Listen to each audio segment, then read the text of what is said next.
Hello, everyone. We're back with some exciting billing feature updates here at TherapyNotes. So let's jump right in. First up, the process of creating and sharing statements has been improved to streamline workflow. Now, when creating a statement, users can generate a preview to easily review the information and make any necessary changes before saving the final document. Once saved, the statement is automatically made available as a new document within the Patient's Documents tab, eliminating the need to manually download and re-upload the document back into TherapyNotes, and therefore optimizing the ability to share it with patients via the therapy portal. Additionally, we've improved how the payer is listed in the note header.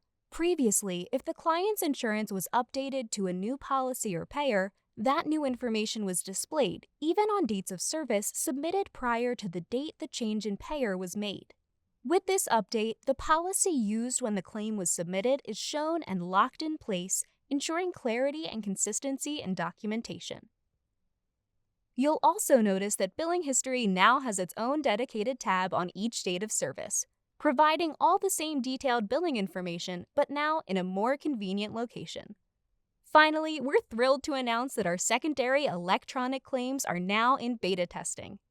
We look forward to rolling out this feature in the near future pending successful testing. These are just a few highlights of our exciting new updates. Be sure to check out our blog for details on the full release.